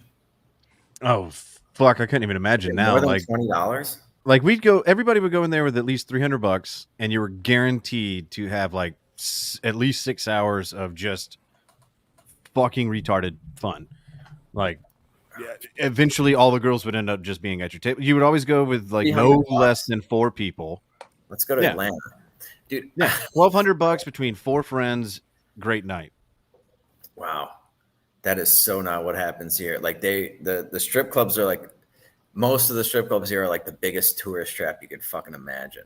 And every time, you know, I've been coming down here since I was in like 2008. I think was the first time I came down here, and I was like, I bring my buddies down, and they're like, let's go to the strip club. Let's go to a strip club. And I'm like, all right, but like, figure out what you want to do, because Mexican strip clubs are basically whorehouses. Like they almost do no stripping, but they will sit on your lap and drink fucking apple cider, and the apple cider will cost you $30 a pop, and they'll fucking throw it down in like 2 seconds. And so, yeah, you want a lap dance? Yeah, sure. And they're sitting on your lap, and they like, buy me a drink, blah, blah, blah, blah. And you're in Mexico, so you're not paying attention to the prices because everything you think is so cheap. And like 2 hours go by, this chick's been sitting on your lap. You owe $600. And it's like, next thing I know, I'm like, all right, now we're at the ATM. I got 2 fucking cartel guys like following us to make sure you fucking pay your bill. So I'm just like, dude, figure out what you want to do. You want to bang one of these girls, like take her out in the fucking back room and bang her. But don't let them sit on your lap and drink apple juice for $600. Like, that's crazy. But they called me Poppy 28 times. I gotta pay them. I used to I got into fights with the strippers because once I figured out what the fucking game was, I got yelled at. She was yelling at me because like, I'm like, dude, I've been here before. Like, I know what you're trying to do. She's like, can I sit on your lap? And I was like, sure, sit on my lap. And then she's like, you want to buy me a drink? And I was like, no. And she's like, why not? I was like, because your drink costs 600 pesos. No, you look hydrated. And she's like, and she starts getting, she's like, es para la compañía, es para la compañía. It's like, I don't want your company. Like, we don't even speak this fucking same language. Vominos. Yeah. What am I gonna think? Oh yeah, Sprika de Deutsch, bitch. Federal Reserve with me over the next like 30 minutes. So that's not how it goes in Atlanta at all. And so like, I was spoiled because Atlanta there's so many strip clubs. There's competition enough to where it's like, they want you to come back. They want you to think that like you have a favorite stripper or whatever. And so they know that if like, she really you could be at one of 20 different strip clubs within like a 15-minute drive in any direction in a large portion of Atlanta. So they wouldn't do that bullshit where it's like, if I'm sitting down and talking with you, I'm on the clock and you're paying for my time. Like, none of that dumb shit. It was literally, they go on stage, they do their dance, you tip them, they come over to thank you, and then you just go, and then they immediately go, would you like a dance? And then it's $20, here, $100 to go to the back room, whatever. And that's as far as it ever fucking went. As far as like, you knew what you were going to get. If you were like, only have $300, I know that's going to get me 6 hours of like decent time. I went to Baltimore one time for work training, and they put me up in a hotel in downtown Baltimore. Like, I could walk to Camden Yards, and my host drove me through Baltimore, and I never watched The Wire. I didn't know it was a dangerous city. Had no fucking clue. But she drove me through downtown Baltimore to get me associated. Like, okay, you can get, there's a Dunkin' Donuts 2 blocks this way. You can grab breakfast there. I'll pick you up there. But 2 blocks around 2 blocks, further, that's the red light district. Do not go there. And I'm hearing that. I'm like, I'm fucking 100% going there. Yeah, turn right. So first night in town, never been there before, especially downtown. I put my bags up in the hotel room, just got done with like fucking 10 hours of the most boring training ever. And I'm like, I'm going to go downstairs to the restaurant in the hotel, and then I'm going straight to that fucking red light district. Because this was the time when I was going to strip clubs in Atlanta a lot. And I was like, I can fucking hang. I don't give a shit. This is the dumb stuff part of the show. Yeah. So I'm walking down the red light district, and a fucking street barker was just like, hey, man, right this way. And I was like, okay. And I walk in there. And I'm just checking the place out. I'm just like, all right, is like any fucking worthy chicks that whatever. Yeah. And I'm just sitting at the bar, and this strip club had the strippers behind the bartenders. Their stage was behind the bartenders, and they couldn't come to you at all. They were just like dancing and doing like just moving their body. I'm like, gay. That is gay. That is gay. If you can't make contact with strippers, gay. Yeah, how are you supposed to stuff some 20s down there? Well, so they have other girls that just got off of the stage behind the bartenders against the back wall that come up and sit down. And I'm like, okay, this is normal. She's sitting down and we're just having a conversation. She's into you, man. She She likes never once asks if I want to dance, go back, nothing. She's not upselling shit. She's literally just sitting there, just asking me what Atlanta is like. Because clearly I don't sound Baltimorean or whatever. I sound like the fucking way I do. And oh my God, you're from somewhere else. So I'm just talking to her about strip clubs back in Atlanta and like, oh, I've been there. What fucking like our strip goes back in Atlanta. I didn't have to look past the bartender to see. Like now I'm just later, at a, he's got a $300 bar tab because he's just been sitting there drinking, not get a dance or anything. I had 6 Coronas. That's fucking it. I just thought I was at a bar that had dancers. Like I didn't think it was like an actual strip club because this bitch was not upselling shit. And then the place closes down. I try to close up my tab, and it's more money than I have in my fucking account. Each one of those beers was $1,400. Dude, it was well over $300. And I was like, what the fuck? And it was pay night. Like at 2 a.m., direct deposit hits. They close at 1 a.m. I can't leave. They won't let me leave. And or they're just going to hold my card. They have my card and my ID. I got to fly out the next day. I went up there for a 1-day training. So I'm stuck in this strip club in Baltimore. Wash the dishes or something, dude. So the street barker guy was the head of security, who was basically just a fucking drug dealer, and he straight up like fucking strong armed me, and he's like, "Yeah, bro, no, you owe her money, and now that means you owe me money." And I'm like, "Oh my God, yeah, God damn it." I can't tell you how many times I found that myself in that situation by association because my idiot fucking friend, I was like, dude, don't start buying her drinks. Her drinks cost a fucking fortune. Like each one of her drinks is $30. Like no joke. Like, and it takes her 4 seconds to drink it because it's apple juice. So she throws it down. You want to buy me another one? It's like, yeah, you got a beautiful girl with her fucking tits out on your lap. And so, yeah, another one. She could drink 20 of those in less than 20 minutes. So yeah, it's like a $2,000 fucking tab, doesn't have the fucking money for it. Yeah. Well, and like, so I'm used to a certain like level of strip club establishment at this time where it's like, it's fucking obvious. Chicks are butt naked. And here they were only topless because they wouldn't do bottomless. So and they weren't like coming up like topless behind bartenders. And then, like, this chick who was very unnaked was sitting next to me, just talking, and I was just like, yeah, you know, whatever, Atlanta's cool, like, you know, first night in Baltimore, checking it out. Did you think she worked there, or did you think she was just there to like shoot the shit? She was not in any type of uniform that made it look like those clothes were going to come off in that building. Oh man! But she was an employee there. And I was the mark. I was the idiot. I was the gay guy that night. I was gay because I didn't pick up on it because I was so not used to that style of like business or whatever. I had no fucking clue. How gay were you that night? Like, how did you get out of there? Okay, so like for an hour from 1 a.m. when they closed down till 2 a.m. when the direct deposit hit my account, I had to just fucking hang out and just like, and they're like, dude, we're not like, you got to make a phone call, find money. So what was it? Beer was like $30, $25-$30 or something. Oh, I don't even know, but I owed him like $350. They're like $50 beers. Yeah, because I was paying for her time plus my beers, and I was just like, this is fucking retarded. But you didn't ask for her time, right? She just volunteered. No, and I told him that, dude, and I wasn't wasted, but I was drunk, so I was like, this is fucking bullshit, dude. Yeah. Like, this is the most fucked up way to like treat anybody. And literally they were like, look around, you're the only dude in here now. They shut the door. They weren't allowing anybody else in. There were like 3 fucking bouncers, a bartender doing just being like, dude, whatever, dude. I don't work for fucking free. And that chick, by the way, dipped. Like she just vanished. Yeah, like, so now it's me and 4 dudes. And I'm like, this is fucking gay. Yeah. And I'm just drunk enough to mouth off to them. And they're like, you better keep checking that fucking bank account if that money. So anyway, I checked, direct deposit hits. They walked me and my bank card. They held my ID to the closest ATM in downtown Baltimore. He watched me pull the money out and I immediately gave it to him. And I was like, this dude could fuck me up right now, and I'm just fucked. Yeah.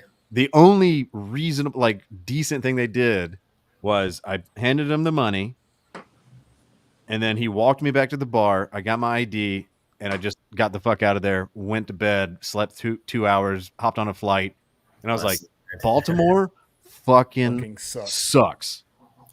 Yeah. I should have listened to my host that said, don't go here. And I was like, I got it. Gay man right here. Gay man that night. Very gay. Saw no tits. Paid more than I've ever paid to not see tits. Well, that's how West Yeah, Virginia. that's what happens when you have a black market like that. It's not like Amsterdam red light district. My Yeah, favorite fuck memory Baltimore. of my favorite memory of Baltimore was around the time of the Freddie Gray riots, and I missed my exit. I was coming back from North Carolina heading to Jersey. I missed my fucking exit and ended up getting stuck having to drive through fucking downtown Baltimore in the middle of the goddamn riots. That was entertaining. I was driving with one hand on the steering wheel and the other hand with my 45 in it, also on the steering wheel. Like, all right, I just want to go back to my apartment. Let's not do anything fucking stupid because I will unload 2 magazines before I get out of this truck. Whew, that was a entertaining.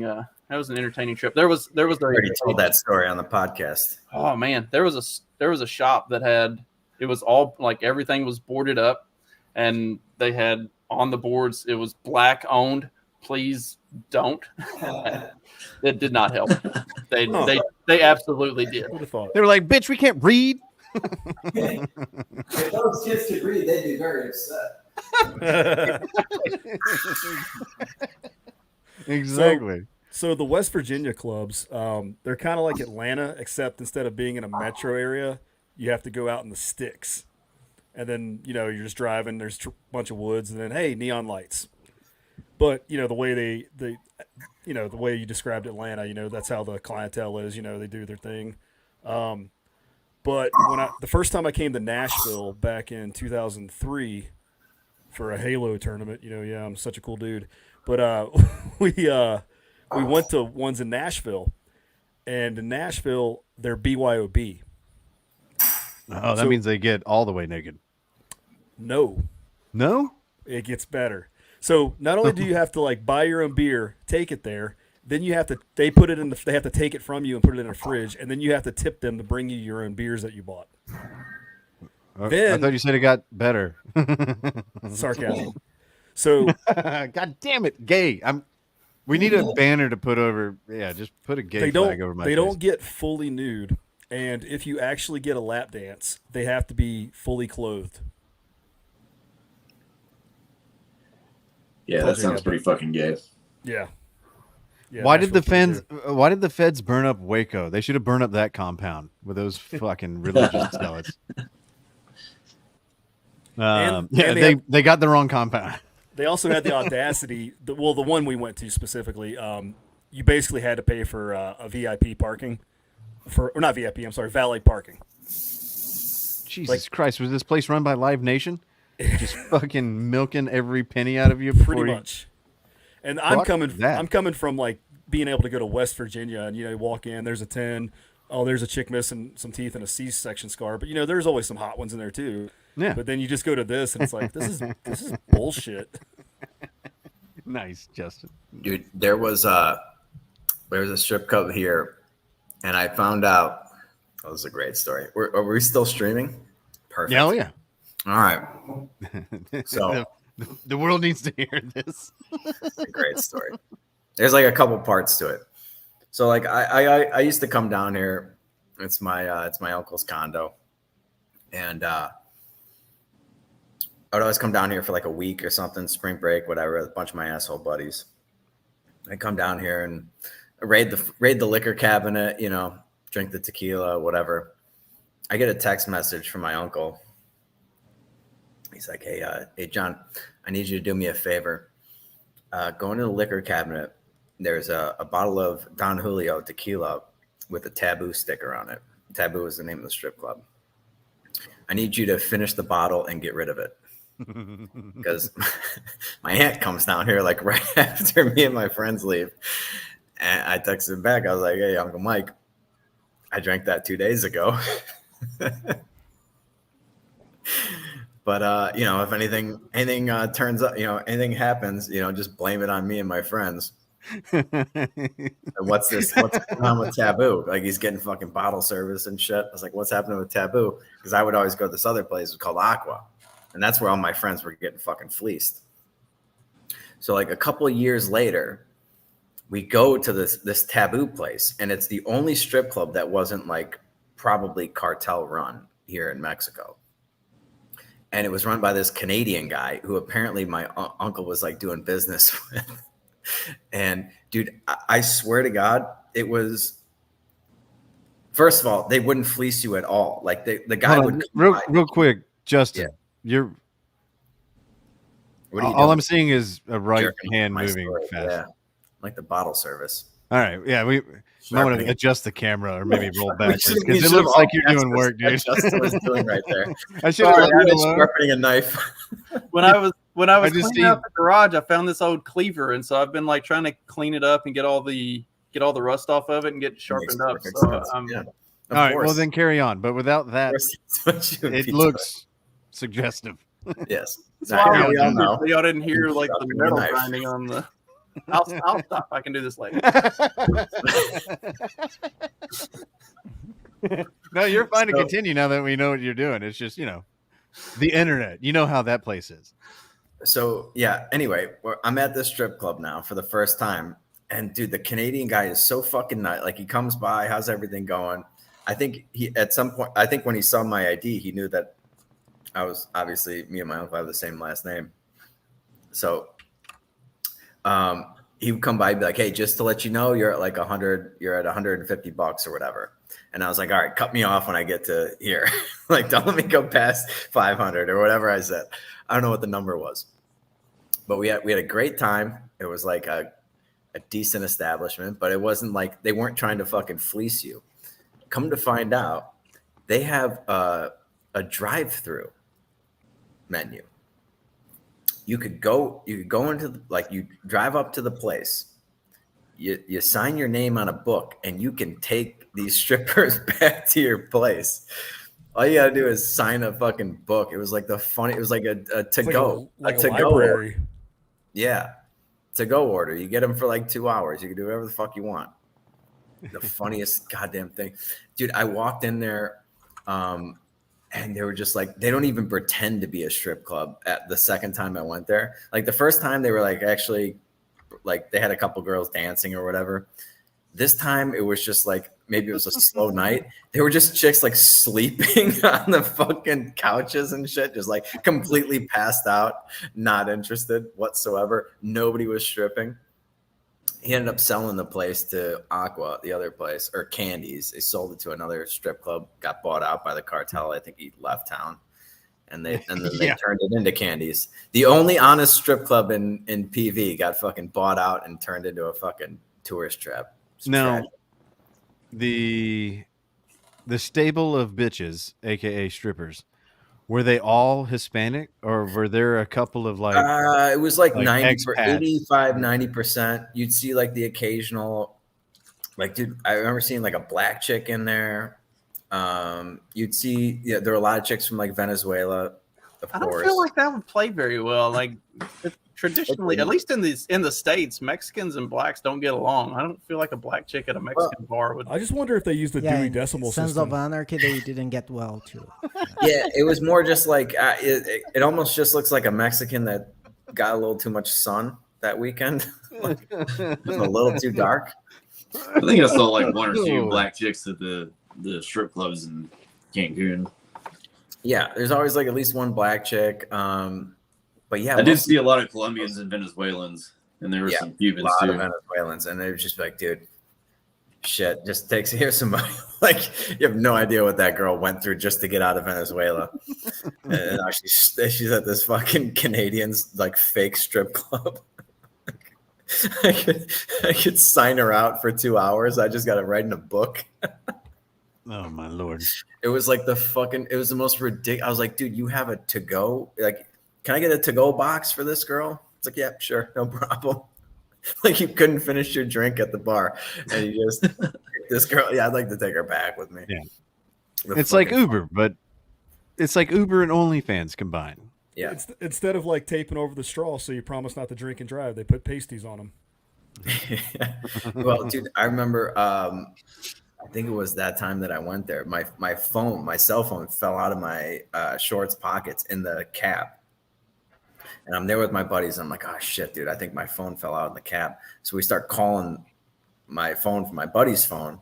And I'm speaking Spanish to this cab driver. I'm like, yeah, that's my phone. Like, bring it back to the strip club. He comes in and like, I bought him a bunch of fucking lap dances or whatever. It was like the fucking greatest night of his life. I was so happy to get my phone back, and he was so uncomfortable getting lap dances from these fucking whores. It was great. And that's why you wear cargo shorts. Then you don't have to.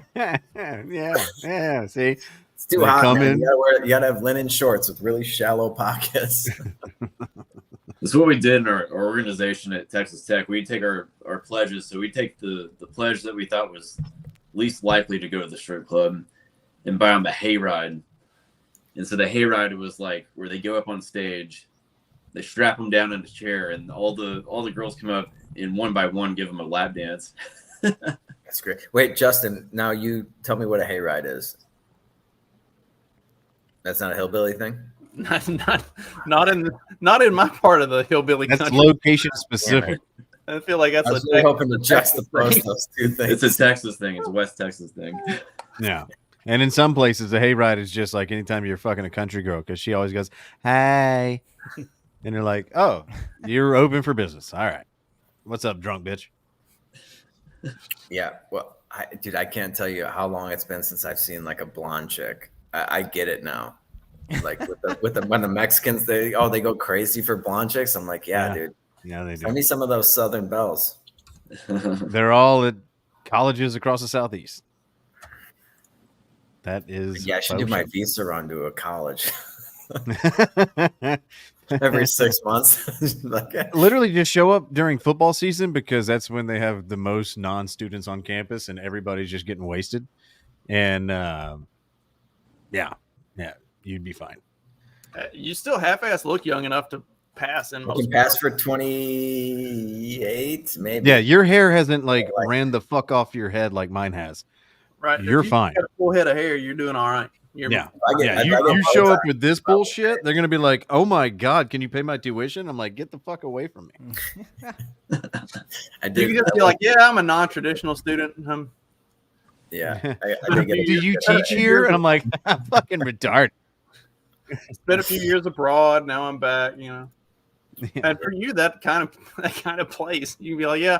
I decided to spend a couple years in Mexico, and now I'm back. And I studied abroad. Yeah, I did a semester in Spain. Yeah, I studied abroad, and now you're abroad. And that's Took a couple gap years to travel the planet.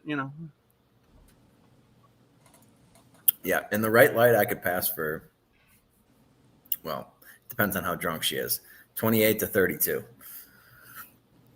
If I got Botox, though, I might be able to pass for a graduate student. College chicks dig those non-traditional students. I had a buddy that I went to Murray with, and we had most of our ag classes together. And he had been a police officer and married for like 8 years or something. And wife like lost her fucking mind and got divorced, and then he quit the force and decided to come back to school. So he was like, I don't know, 32 or something. And he would tell all the chicks that he was like 28. I mean, they just like all over him all the time. That's a good lie right there. Yeah, 32 to 28. That's almost impossible to tell. He just pulled all the ass all the time. And, That son of a bitch. dude. See, you can make it work. Hey Jim, you ever heard of Wheeler Walker Jr.? Oh yeah. Oh, yeah. Which song is this? I like my pussy in boots. Yeah. Girl knows how to hold. I'm not gonna play anymore. I just realized that's the uncensored video. Just kicked off of YouTube real quick. Yeah. I didn't know there was an uncensored version of that. Yeah, Wheeler Walker Jr. is actually a comedian. His name is Ben something. Schwartz. He's from Kentucky, and his brother's a stand-up. Last name Yeah. Schwartz. Oh, that dude. That's just Terrible. Terrible. And just as a goof, he was like, "Dude, I just want to do like the most offensive country, like offensive comedy music, and country seems to be the best platform to do it because nobody takes it seriously." And then he just created this alter ego, Wheeler Walker Jr., and now he's on like album 4, and he's popular as shit. Doesn't he have one with like big tits too, and they're every chick's just flashing you? Yeah, like his, to me, is, you know, I'm pretty sure. I'm a fan of his first album with hits like "Fuck You, Bitch," the classics. Yeah, or "Show Your Tits," or "Pop Them Out." Let me see those. Oh, that's the one. Yeah, that's the one I was thinking of. Drop them down. Yeah. Drop them down. Let me see them titties. Let me see them tickle something bitties. I don't know all the words because I'm not drunk enough for that. This is he's great. This is the Wheeler one he did for his son. I'll just play a few. Son, I couldn't love you more. Oh, the pussy you will slay someday. They'll be giving it away, and you'll be munching so much muff. Just wait. All the pussy you will slay someday. I mean, it starts out as like he wrote this heartfelt song for his newborn son, and then he gets to that chorus.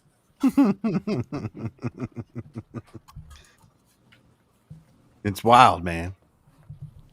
I mean, I guess I'm not surprised, but he blew up big, very big. He's been going at it for like over a decade now. Yeah. All right.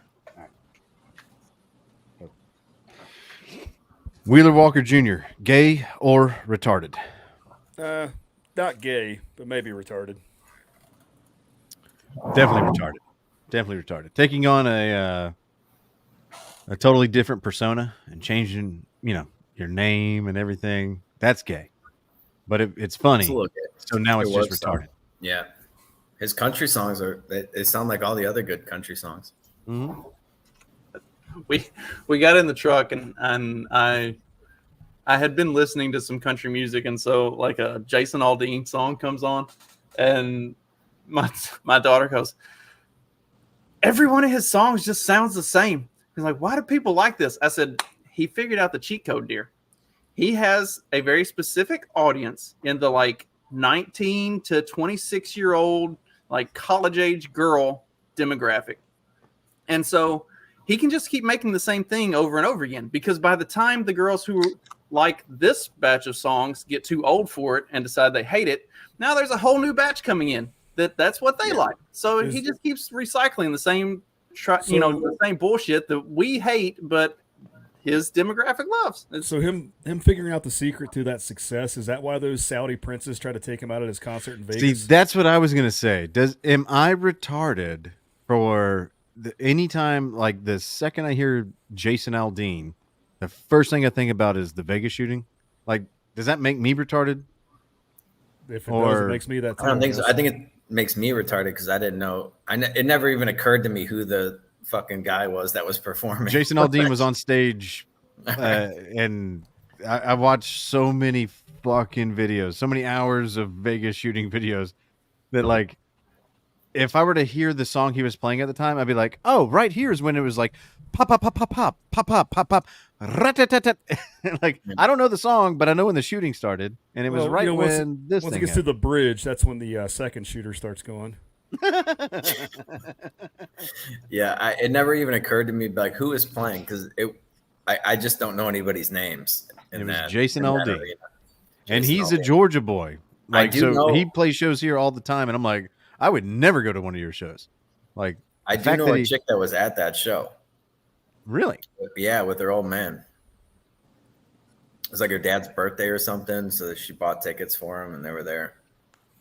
I knew a nurse who had some friends there that one of them got shot. Damn. Survived, but he got shot. Yeah. Where did he get shot? I don't remember. It was probably like arm or leg. I You was know what gonna I'm say, at honestly the surprised concert, about? You're not listening to the conversation here.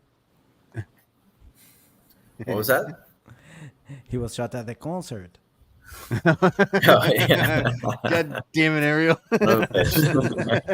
Ariel hasn't drinking enough. You need to switch from beer to get some fucking tequila in this guy. I'm training my dad jokes. That was pretty good. That was pretty Wow, good. Justin's If I wearing the had to fucking get shirt. shot, I would take the arm. Yeah. I feel like my legs Upper are pretty arm, skinny. upper arm Yeah, for sure. yeah, like shoulder, upper arm. I feel like if I get shot in the leg, it's gonna clip my femoral artery, and I'm just done for.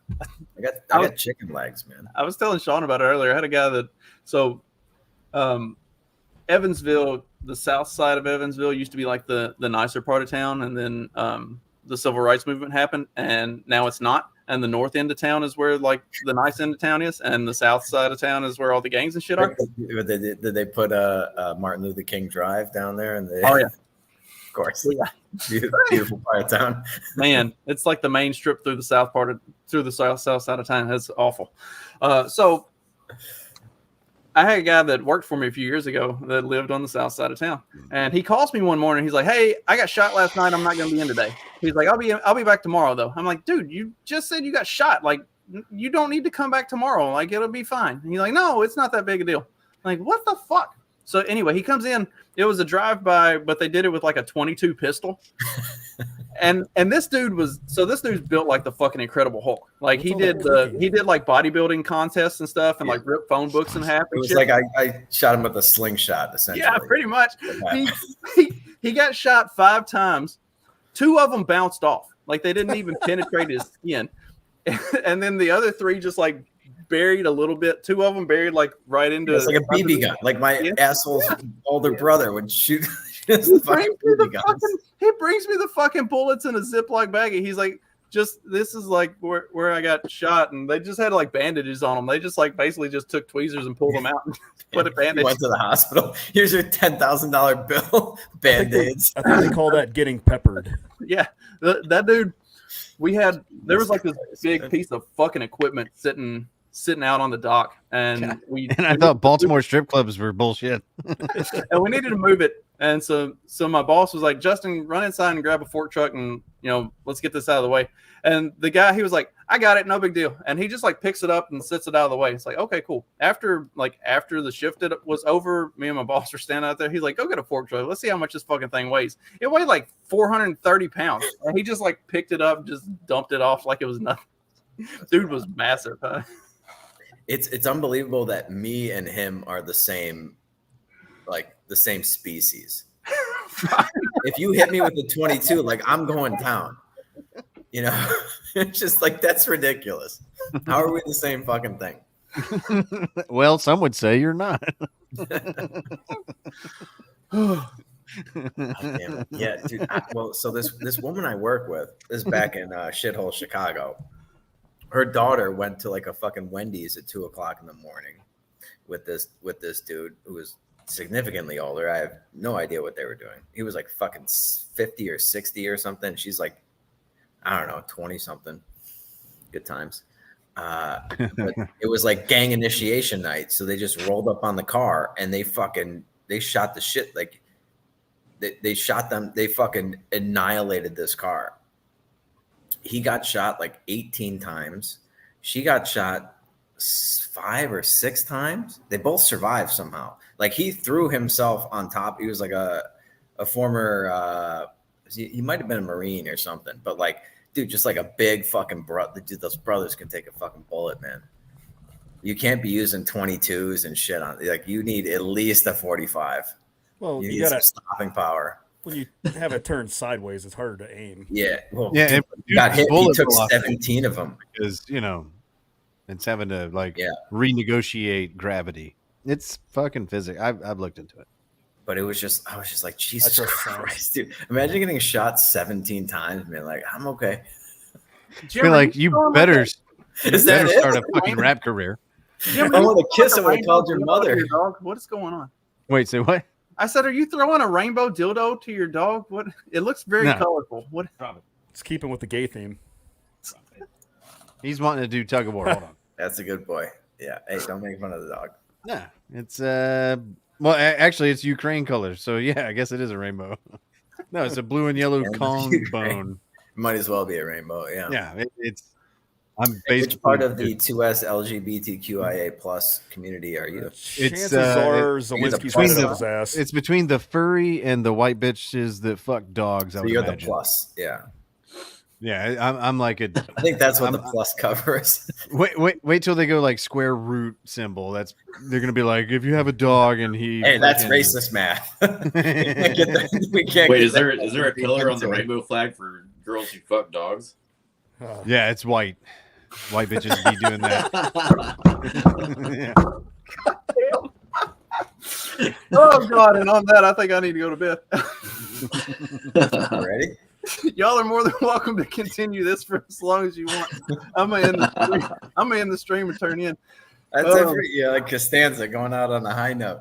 That's it for me. That was amazing. Thanks, guys. We'll definitely do this again.